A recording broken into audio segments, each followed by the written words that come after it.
Hello, my name is Dr. Tisha Evans, and I am a licensed clinical psychologist and CEO of Your Therapy Now. Therapy designed for you, your life, and your goals.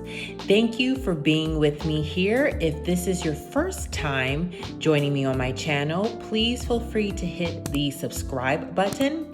And also too, if you have any questions or comments, I invite you to hit the comment button and leave those questions there. If after watching this video, you would like to connect with me, please visit yourtherapynow.com.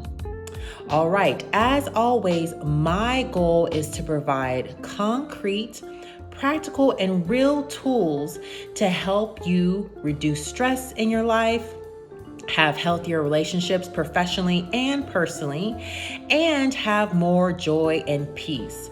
Also, too, for those who are believers and who are Christians, which I am, my goal is to take faith and mental health and use that as a context when I'm providing my advice. All right, let's go ahead and jump into today's live session, which is how to build sustainable relationships. We all know when our relationships are off, or when there is conflict, either in a romantic relationship or with our friendships, it can really throw us off our center. And so God really desires for us to be connected with one another and to be around those who lift us up, encourage us, and for us to also be able to pour into others.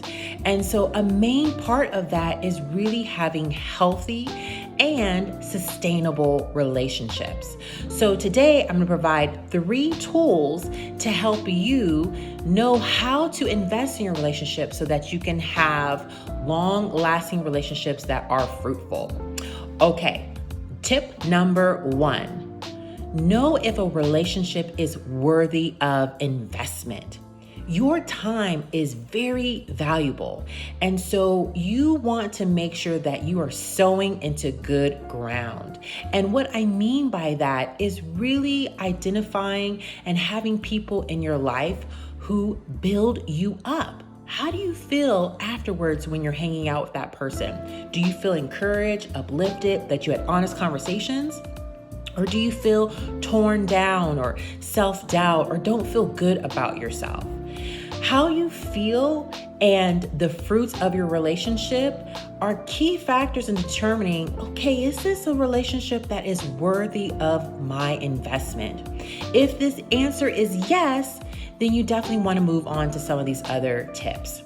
Tip number 2, which is relationships are two-way streets. They go both ways. And so you really want to have a balance in your relationship in terms of time, in terms of support. Are you both lifting each other up, or is it more one person's doing more work than the other? Also, too, are you encouraging one another to be better in your life, to help you get to your dreams and your goals? And then also, too, what type of energy are you putting in? Is this a relationship that takes up all your energy and there's not much left after you have a conversation? Or is it a relationship where you guys are both giving and taking? There's a balance.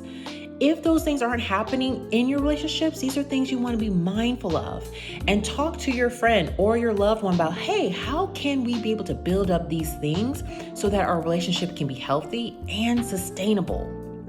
Tip number 3 is accountability.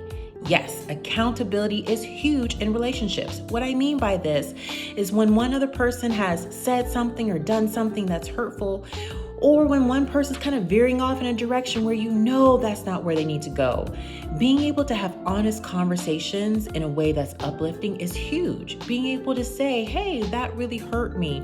Or, hey, what you said or did or that conflict doesn't sit right with me. How can we resolve this? So being okay to hold the people in your life accountable and for them to be okay with doing better and for you to be okay with saying when something doesn't work. Another key point to accountability is both of you should be doing your part in helping the other person, get to their goals. And what I mean by that is when one person is trailing behind saying, hey, we got to get back on the horse here. We got to do the things that God has called us to do, or shoot for those goals that we know that we can achieve, right? In your relationships, you should not only be growing in your friendships, but you should also be growing with yourself, and your friends should be there to support you in that. All right, I hope those 3 tips were helpful for you in building sustainable relationships. If you haven't done so already, make sure to hit the subscribe button. And if you have a comment, feel free to leave it there. Also, if you want to connect with me more, visit yourtherapynow.com. All right, take action on those tips and be well.